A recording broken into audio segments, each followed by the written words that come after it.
Chapter 11, Clean Eating. The food you eat either makes you more healthy or less healthy. Those are your options. Melissa Hartwig. It's just food. It really is. The secret to feeling really well, besides rest and exercise, is just food. From an outside view, it seems like I eat a limited diet because I avoid grains, refined sugar, dairy, and soy products. People ask me all the time, well, what can you eat? Or what do you eat then? My answer is always the same. I eat food, real food. After high school, I was diagnosed with depression and anxiety disorder. I had sustained some pretty painful leg injuries while running track and wasn't able to run anymore. I started running for a team when I was 10 years old. It was my first organized sport, and before that, I just played. I never learned another way to move my body, and running became an obsession. I didn't think I would ever learn another way to move. When that was taken away from me, my body started to change. Now, with no running, my outlet, antidepressants, anxiety medication, 1,000 milligrams of ibuprofen a day for the swelling in my chest from frequent anxiety attacks, and Zantac had to protect my stomach from the ibuprofen, I became a shell of who I once was. I was rapidly gaining weight and had no energy to exercise. I only worked, went to school, and slept every spare moment I had. I went from being an energetic 18-year-old who ran 5 miles a day for fun after track practice to slow and tired. I saw my physical body change and my health began to decline. I could no longer eat certain foods without getting heartburn or painful gas and bloating. I looked into dieting for the first time in my life. Whereas I used to run home from school and eat a pint of ice cream every day, suddenly, even if I looked at a slice of cheese, I was in the bathroom for the rest of the night. Things were changing so rapidly, and I had no idea how to fix them. I started to research diets. I hired a trainer at the gym. I didn't know how to work out or eat properly because I had never needed to. I tried weight loss programs, meal replacement shakes, and bars. I bought but couldn't bring myself to take diet pills and other various fat busting pills. The more I tried, the more I gained. I didn't realize that there was no such thing as a one-size-fits-all model. I have learned that with all the misinformation out there and coaches saying that you can lose weight on this program or that program, typically the best solution is eating real food. My advice here is fourfold. Eat foods that have not been processed or packaged. A good place to start is the perimeter of your grocery store. To take it a step further, eat real food that is really good quality. I eat local and organic foods as often as I possibly can. I found an amazing farm in my area that ships truly pasture-raised meat. This means that the animals are fed the diet they were meant to eat and they live a long life outside in the California sun. I also try to shop at the farmer's market as much as I can. It gives me the opportunity to talk to local farmers and to get a good understanding of what's in season and fresh picked. I walk you through my daily meals and help you get set up in the workbook in this appendix. Be your own guinea pig. Do an elimination diet. See Chapter 12.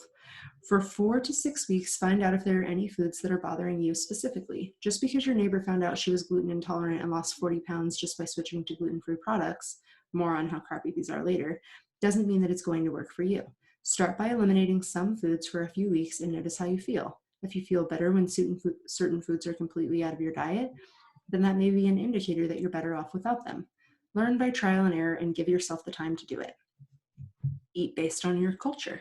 Food has only become industrialized in the last 50 to 60 years, which means that our human bodies, which have taken millions of years to evolve, have not yet adapted to all the new junk foods. Michael Pollan, in the book The Omnivore's Dilemma, explains that the body is still used to eating and digesting foods that are specific to your heritage, especially if you're among the first generation in your family living somewhere new. For instance, my mother and father are from completely different areas in the world. It begs the question, what am I made of? Luckily for us, in the ever-advancing world we live in, we can have our DNA tested and find out roughly what percentages of each culture we are made up of. I did just that, and I'm a firm believer of eating what is culturally specific for your body. I have always done best on a Mediterranean diet. Lots of good fats, high-quality protein, and a few grains and starches. Luckily for me, I am primarily Middle Eastern, and that fits the model for me. If you know where you come from, start trying to eat the diet that is culturally specific for you. Again, be your own guinea pig and see how it turns out. Humans have not been around long enough to have evolved digestive tracts, so it makes sense that your body specifically would still tolerate the diet your culture consumed best. You don't have to do this every day, but as a challenge, try to make and eat one culturally specific meal per month. This can be a fun way to involve your family in your heritage, as well as branching outside of your comfort zone by taking on new challenges. Each month, you can use these things to learn in in your one cultural meal to incorporate into your daily practice. The effect of eating this way will compound over time and add to your overall health. Branch out. Get outside of your comfort zone and try some new things. Get adventurous with your spices. Take a trip around the world without leaving your kitchen. Eating a healthy diet does not have to be gross and bland chicken with broccoli. You'd be surprised at how incredible real food done right can taste. I know it's just a little cliche, but bear with me. It isn't about the destination, right? It's all about the journey. There isn't an invisible finish line waiting for you. No matter how many goals you set for yourself, there will always be a new goal waiting for you once you get to the arbitrary line you drew. The point isn't what will happen when we get there. Instead, life is about what you see on the way up to the top. If you have a goal in mind to eat a cleaner diet or to be healthier in general, it might benefit you to set some arbitrary goals like these examples. Eat all organic, eat 1 pasture-raised meal per week, or eat 3 balanced meals per day. Whatever they may be, just start somewhere. You do not have to reach an arbitrary finish line. It's more about making consistent progress. Just set a goal, then set another. Celebrate each time you are ready for the next goal. Then just keep going. There's no end until the end, and there's always more to learn. Since the only true finish line is death, you only get to keep trying new things all along the way. The following are things you could try out if you are feeling adventurous. Eat seasonally. Download a seasonal food guide for your area and eat the foods that are fresh and locally grown each season. After eating a more well-rounded and cleaner diet, I wanted a new challenge, so I joined a CSA, a community cultural supported agriculture. I got a fresh, organic box of fresh produce delivered to my house each week. It was a little more cost-effective than going to the store. It also provided an opportunity to learn what was growing locally during each season. As an added bonus, all of my produce was organic and picked from the farms within a 50-mile radius of my house. Because I had little interest in growing my own organic farm, I felt like I was as local as I was going to get. I was also challenged to learn about new foods, eat seasonally, and step outside of my taste bud comfort zone. Eat mindfully. We didn't used to work 60 plus hours a week, drive to 4 different schools, and soccer practice on Saturday mornings. Life used to be much slower, and in most of the world it still is. I happen to live in Southern California. Here, everything runs fast. Fast cars, fast food, and fast work. If you are too slow here, you get honked at, pushed out of the way, or knocked over. There is no patience for self-care. This new, fast, industrialized life has changed our eating practices dramatically. Again, the body's adaptation to food still hasn't changed. The brain is not following along with a new fast pace, and it certainly hasn't found a way to streamline the digestive process.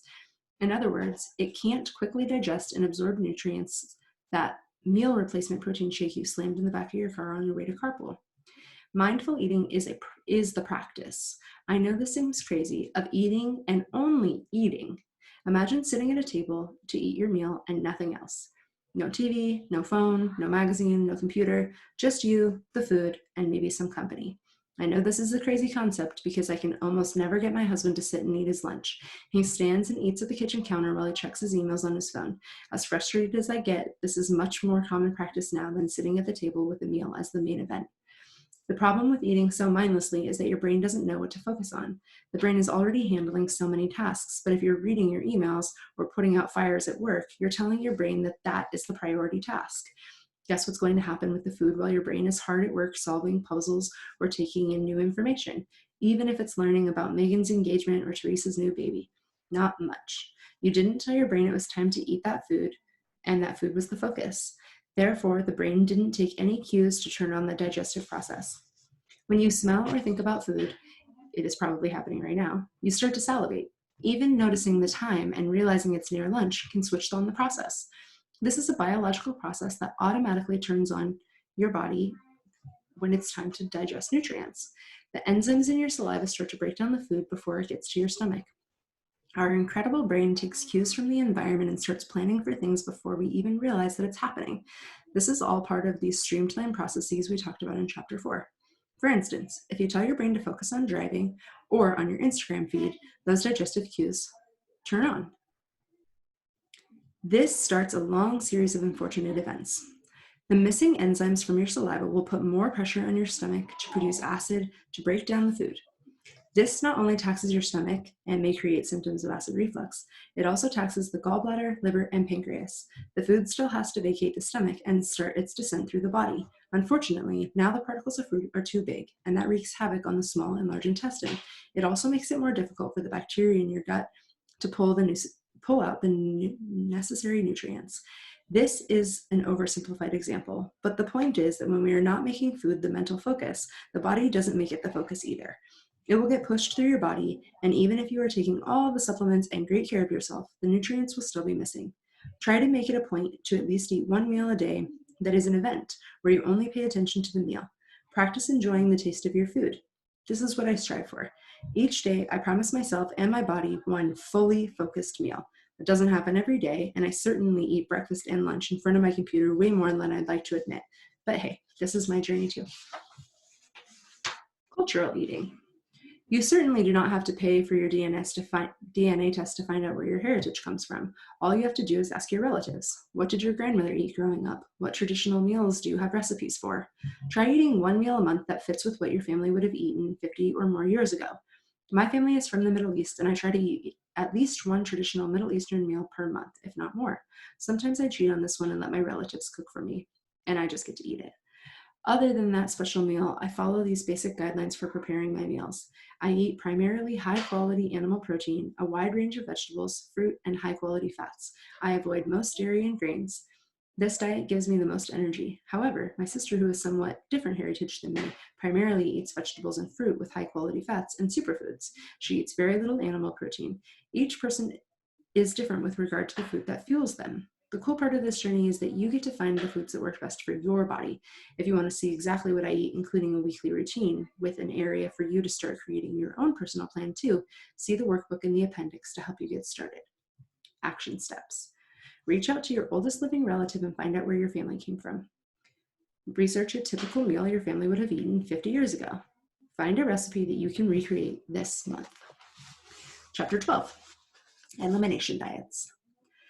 The sculpture is already complete within the marble block. Before I start my work, it's already there. I just have to chisel away at the superfluous material. Michelangelo. Diet. Everyone's favorite word. When you think of the word diet, what comes to mind? The word always made me cringe. I think that someone is about to tell me that the foods that I eat and love are the devil, and I have to stop eating them immediately, or I will face an untimely death. Beyond that, it feels grim and cold. Ever since people started caring about how they look and realized that the food that they eat allowed into their body could play a role in their size and shape, we had diets of some sort. It also seems that everywhere you look, there is some new diet that completely discounts all of the knowledge you previously thought you had about what to eat. That certainly adds to the confusion. When I first started trying to get healthier, I was exhausted all the time and felt like my head was in the clouds. I knew I needed to make some type of change, and I didn't know where to start. So I did what everybody else does. I asked Dr. Google. I was overwhelmed by the amount of conflicting information. I started eating meal replacements, skipping meals, drinking protein shakes, and working out harder. At one point, I finally thought I had it all figured out. I was at my doctor's office for one of my many visits that year, and he asked what I had for breakfast. I replied proudly that I had a meal replacement bar and a banana. He actually laughed at me and told me that my meals were complete crap. This also happened to take place about the time I was diagnosed with celiac and Hashimoto's thyroid disease. I was furiously Googling phrases like diets for autoimmunity and how to heal your body with food. I almost drove my family crazy with my outlandish proclamations for our dietary changes. I'd walk into the kitchen and announce to my family that we were going raw vegan tomorrow. The following week it would be another crazy plan. I was searching for anything to make me well. After months of research and failed attempts to start a new dietary plan, I came across elimination diets. At first I was skeptical because I didn't want to feel like I was depriving myself after I had already given up so many of my favorite things due to the autoimmune diagnoses. However, what I found is that an elimination diets are much more different than mainstream dieting. Elimination diets are like dieting with a healing purpose. There are even a few that are specifically outlined for people with autoimmune diseases. The elimination diet I eventually settled on after reading what felt like every book and blog on the subject was the Autoimmune Protocol, AIP, a 6-week minimum diet that removes all potential allergens from the diet, including dairy, soy, sugar, corn, grains, and legumes. I was finally sold on the idea when I was getting mixed results from allergy testing. I got to the point where the list of foods I could eat without pain, feeling tired, or having brain fog was incredibly small. I'm talking broths and soups small. I was so desperate to try anything, and a lot of people had found success with this protocol. I prepared for my AIP journey by prepping and filling my fridge with foods that were allowed. It took about 2 weeks before I started to see any progress, and I was still having some bad days. I continued to stick with the diet for about 6 months, although I did add foods back in based on the AIP reintroduction list. You can find out more about this protocol from the woman who wrote it, Dr. Sarah Ballantyne, also known as the Paleo Mom. During my journey, I experienced some hard lows, but mostly the clouds were starting to part and I was starting to see my life come back. From diagnosis, it took about 2 years before I felt like I was healed. Each day, my quality of life got better and better. From this experience, I was sold. I became a superfan of elimination diets as an incredibly powerful tool for not only healing, but also diagnostic as well. Having seen my dramatic turnaround, people started asking me for advice with their own healing crises. I began leading my friends through a popular elimination diet, the Whole30. This platform has a huge following with millions of recipes, and it seemed a little bit more useful for the mainstream. The Whole30 is a 30-day elimination diet. In order to get the benefits from this healing diet, you remove grains, corn, soy, sugar, and alcohol from the diet for 30 days. During that time, you eat as many whole foods as you want, including fruits and vegetables, nuts, seeds, eggs, fat, and protein from an animal source, meat and eggs. There is no portion control, 80-20, plate size, or measuring containers. You simply eat real foods and as much as you want for 30 days. Most people only find the thought of it challenging, but in practice it turned out to be quite easy. I did this originally because I loved helping people and I enjoyed that my journey had become a teaching opportunity. Over the next year or so, I helped more than 50 people walk through the Whole30, each with incredible results. Almost everyone walking away having learned something about themselves and about the way their body processes food. The most amazing stories came from my clients who had major breakthroughs with their health. They started sleeping better, insomnia disappeared, depression and anxiety lessened, energy increased, weight loss occurred naturally without added exercise, and swelling, inflammation, and joint pain dissipated. The list goes on and on and on. My favorite is when someone finds out what is causing problems to their body in the first place. One of my clients discovered that after not eating dairy for 30 days, they had almost no heartburn or bloating. Another found that they were severely allergic to gluten after only allowing the body to heal and finding out that their ulcers had healed on their own. The food being grown today is different than it was back generations before we were growing our own plants and trading with other farmers for goods. This includes grains and other crops. The plants and farmers had to adapt to a drier climate and higher demand. Food changed faster than our bodies could adapt. This means that not everyone will digest foods like dairy and grains successfully. I have found the best way to figure this out is by removing these foods for a little while and observing how you feel. This is where the elimination diet can really shine. If you show you want, it can show you if you anything your body is reacting to in your diet. In this way, you can find your own answers. If the list seems daunting, I recommend breaking it down and trying to cut one common allergy out per week until you feel confident enough to go 30 days without them all. Who knows? Finding answers can be more simple than you think. Action steps. If you are experiencing any food allergies or unwanted reactions to foods you are eating, notice if you are. Decide if an elimination diet is right for you. Look into the various elimination diets, autoimmune protocol, Whole30, GAPS diet, keto, and see if any of them fit your lifestyle and demands. Chapter 13, Detox. And the day came when the risk to remain tight in the bud was more painful than the risk it took to bloom. Anais Nin. I recently read the most beautiful story about butterflies in the beautiful book Awakened by Julie Santiago. I remember growing up knowing that a little caterpillar would complete its life cycle as a beautiful butterfly, but I never took the time to understand what life looks like for the caterpillar before the incredible transformation. This also reminded me of the tip of the iceberg analogy, in which we focus on what we can't see physically and not the events and struggle that it took to get to that point. Our tendency is to only look at the end result. This becomes a problem when we compare our here and now to someone else's been and done. We all start out like the caterpillar, right? We all have to learn to crawl, then walk, then run. However, it gets so incredibly frustrating to see people running when we are still barely learning to walk, especially in an age of social media in which all we ever see is others' end result without ever knowing what it looked like to get there. Back to the butterfly. The life cycle of this beautiful insect is quite magnificent.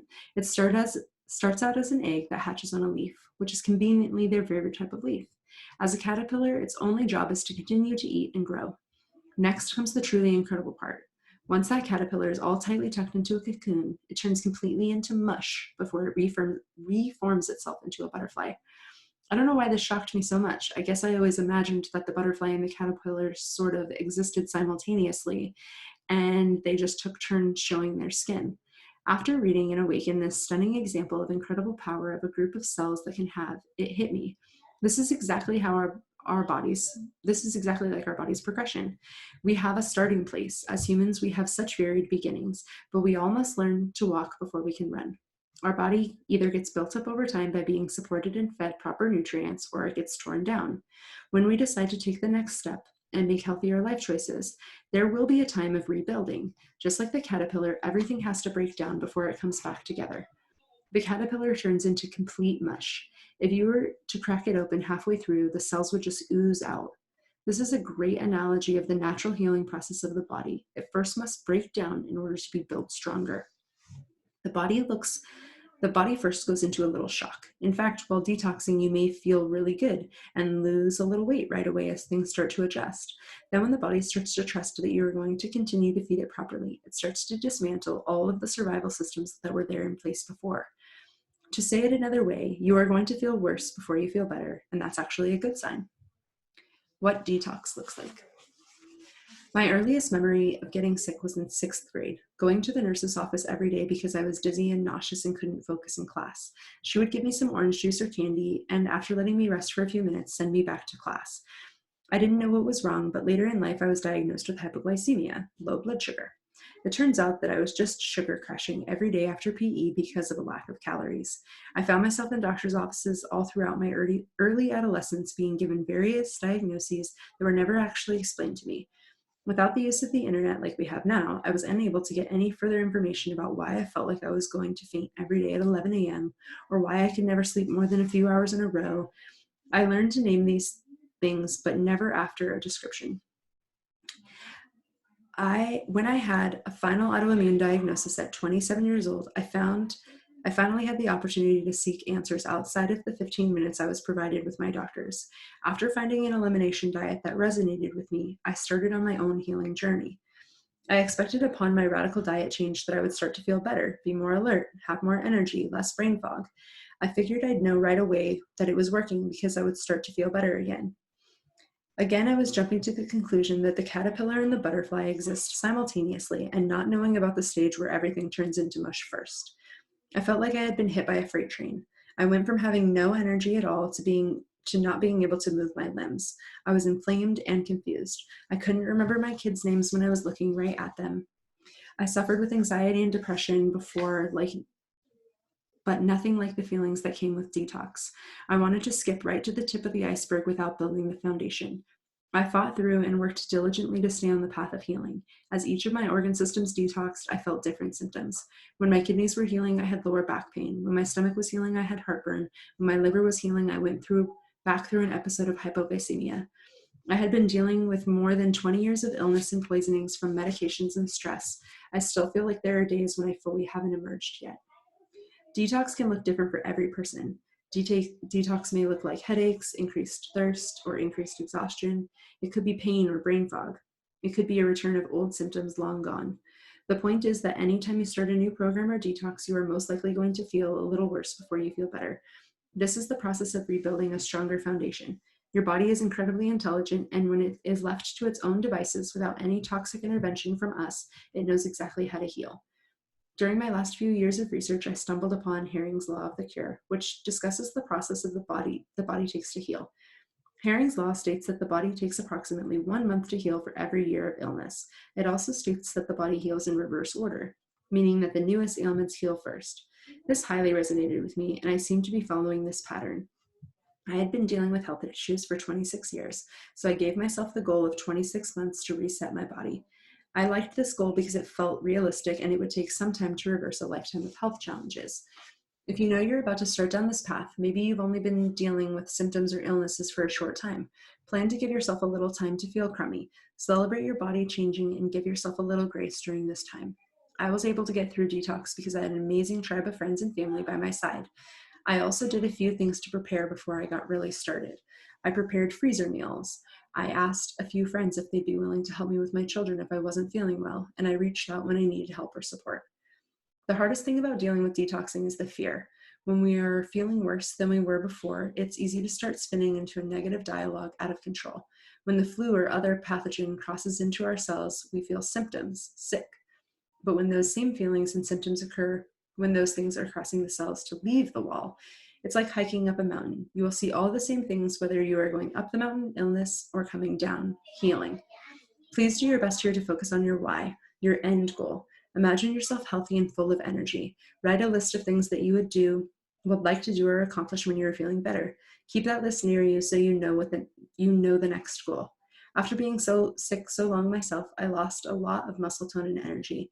I knew that when I got stronger, I wanted to go rock climbing. So for our 2-year anniversary of my healing journey, I went camping for 1 week in Joshua Tree and spent the whole time climbing and playing on rocks.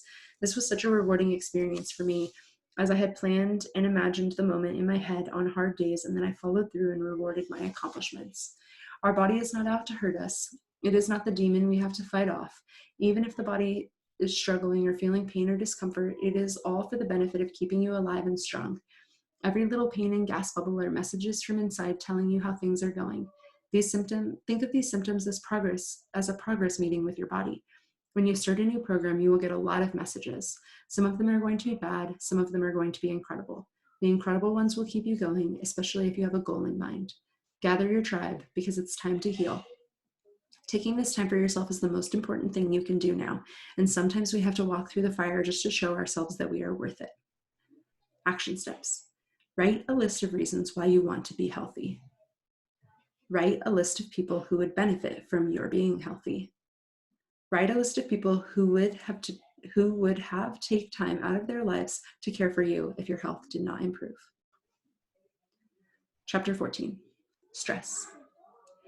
When I started counting my blessings, my whole life turned around. Willie Nelson.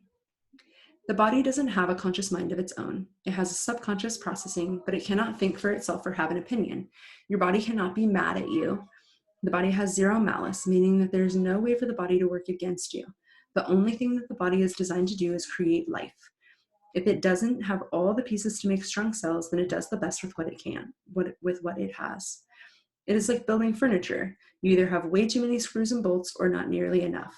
The body needs all the tiny pieces that give support to each area of the body so that each organ system can do its job properly. Those parts include protein, fat, carbs, minerals, and whole food nutrients. When the body doesn't have everything it needs, like sleep, movement, and proper nutrients, it begins to feel distress. It starts to be in a place of lack and need, and parts of the body will not be able to operate properly. The body cannot differentiate between different types of stressors. That means that the body reacts exactly the same way, whether you are fighting a deadline at work or skipped a meal. When the body feels stressed from running from the bear or a traffic jam, the same processes happen. The nervous system goes from a resting state to an action state. In the active state, the body stops any system that isn't useful for fleeing or fighting. Again, it doesn't matter the type of stress, the body will perceive it and act in the same way. Imagine you are driving to work eating your typical first car meal of the day, and someone cuts you off as you're trying to get on the freeway. Your heartbeat quickens, your eyes dilate, and your digestion stops, all to protect you from the harm you are facing. That meal that you were just trying to eat on your way to work is sitting like a rock in your stomach. It eventually gets pushed down to the rest of your digestive tract, but there may be some partially undigested food going down. Those larger particles cannot be absorbed into the gut because of their size. Most of the meal gets processed out with very little absorption. You'll sleep when you're dead. My husband has always worked himself sick. He used to work 16 to 18 hours a day and sleep fewer than 4 hours at night. About every 4 months, he would get the flu and not move from his bed for about a week. This is a very typical scenario because the body cannot perceive stressors differently. Each hour of sleep missed, meal skipped, or long day worked is perceived as the same way to the body.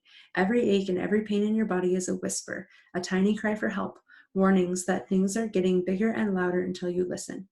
For me, it got all the way to autoimmune disease before I finally sat down and asked myself what I could seriously change. Each time I would face a major stressor in my life, my body seemed to shut down.